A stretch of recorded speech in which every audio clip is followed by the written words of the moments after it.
আজকে আমি দেখেন ভাত দিয়ে এরকম করে একটা মিষ্টি খাবার বানিয়েছিলাম। আর এটা খেতে এত মজার হয়েছিল। আসসালামু আলাইকুম সবাইকে। আর এটা হচ্ছে তেলে ভাজার ঝামেলা নাই, তো তেলে ভাজার ঝামেলা ছাড়াই শুধুমাত্র ভাপে কিন্তু এই পিঠাটা তৈরি হবে। এখানে কিন্তু দেখেন আমি পোলাও চালের ভাত নিয়েছি, চাইলে কিন্তু যে কোনো ভাত দিয়ে করতে পারেন। আর আমি পোলাও চালটা দিয়েছি, এটার একটা অন্যরকম একটা ঘ্রাণ আসবে তার জন্য। এখানে জাল করা দুধ দিয়ে মানে অল্প অল্প দুধ দিয়ে এটাকে আমি পেস্ট করে নিব। আর এখানে দিয়ে দিলাম 2টা ডিম, আর দিয়ে দিলাম আখের গুড়ের মানে ঝোলা গুড় ছিল সেটা দিয়ে দিলাম। আর আপনারা চাইলে কিন্তু খেজুরের গুড়টাও দিতে পারেন, কিন্তু খেজুরের গুড়টা দিলে একটু জাল করে দিলে সবচেয়ে ভালো হয়, মানে একটু গরম করে দিলে। তো এটা যেহেতু ঝোলা গুড় নরমই ছিল তার জন্য এইভাবে দিলাম আর কি। এটা সামান্য পরিমাণে লবণ দিলাম। আর এই যে তেল দিয়ে দিলাম কিছুটা সয়াবিন তেল। তারপর এটা পেস্ট করে নেওয়া হয়ে গেছে, আর এখন একটা বাটিতে ঢেলে নিচ্ছে এটা। তারপর এখানে আমি 1 কাপের মতো ময়দা দিলাম। আমি কিন্তু 4 কাপে মেপে দিলাম এটা। আর এখানে যে আবার একটু জাল করা দুধ দিলাম, তারপর হচ্ছে কিছুটা নারকেল কোরানো দিলাম। আর এই ব্যাটারটা ভালো করে মিশিয়ে নিতে হবে। আর বন্ধুরা, আপনাদের কাছে ছোট্ট একটা রিকোয়েস্টে, যারা আমার চ্যানেল আজ প্রথম ভিডিও দেখছেন কিন্তু চ্যানেলটাকে সাবস্ক্রাইব করতে ভুলিয়ে গেছেন, প্লিজ তাদের কাছে অনুরোধ রইল চ্যানেলটাকে সাবস্ক্রাইব করে আমার পাশে থাকতে পারেন।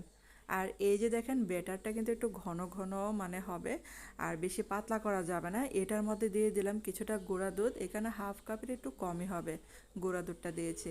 আর এটা যদি না থাকে চাইলে স্কিপ করতে পারেন। আর এখানে আপনারা চাইলে কিন্তু মানে 2টা এলাচের গুঁড়া বা একটা এলাচের গুঁড়াও দিতে পারেন, কিন্তু আমার বাসায় এলাচের গুঁড়া দিলে বাচ্চারা দেখা যায় মুখে দিতে চায় না। তার জন্য আমি কিন্তু নিজে থেকে এলাচের গুঁড়াটাই স্কিপ করেছি। আর এখানে 1.5 চা চামচের মতো বেকিং পাউডার দিলাম। আর বেকিং পাউডারটা দিলে এটা ফুলবে সুন্দর, তার জন্য এটা দিতে পারেন। আর বেটারটাকে ভালো করে মিশিয়ে নিতে হবে সবগুলো উপকরণ। আর এখন হচ্ছে একটা এই যে বাটিগুলোতে আমি সবগুলোতে তেল ব্রাশ করে নিয়েছি, চাইলে কিন্তু আপনারা ঘি ব্রাশ করতে পারেন। আর এখন এই যে একটা একটা বাটিতে আমি এই যে বেটারটা ঢেলে দিচ্ছি। আর আমার রেসিপিগুলো আপনাদের কাছে কেমন লাগে অবশ্যই কিন্তু আমাকে কমেন্ট করে জানাতে পারেন। যদি কোনো ভুল হয়ে থাকে সেটাও আমাকে কমেন্ট করে জানাতে পারেন, তাহলে আপনাদের কাছে আমি নতুন নতুন কিছু শিখে নেব। আর এরকম একটা ঝটপট পিঠা বানালে কিন্তু ভালোই লাগে। ঘরে তো ভাত থাকে, আর পোলাও চালটা যদি দিতে না চান তাহলে সেটা কিন্তু স্কিপ করতে পারেন। আর এখানে দেখেন উপর দিয়ে কিছুটা ড্রাই ফ্রুটস দিয়ে দিলাম। এটা জাস্ট মানে ডেকোরেশনের জন্য কিছুটা নারকেল কোরানো দিয়ে দিলাম। দেখতে ভালো লাগবে, দেখতে যে জিনিস ভালো লাগে খেতেও কিন্তু সেই জিনিসের প্রতি আগ্রহ বাড়ে সবার। তারপর হচ্ছে এগুলা এখন এই যে স্টিম করে নিচ্ছে। আর এটা কিন্তু স্টিম হতে আবার বেশি সময় লাগে না, অল্প সময় কিন্তু এটা তাড়াতাড়ি হয়ে যাবে। আর এখানে দেখেন আমার এটা ভুল হয়ে গেছে, সেটা হচ্ছে আমি একটু বাটিটা ভরে দিয়েছিলাম। এটা কিন্তু আরেকটু মানে ফাঁকা রেখে দিলে এটা আরও সুন্দর হতো।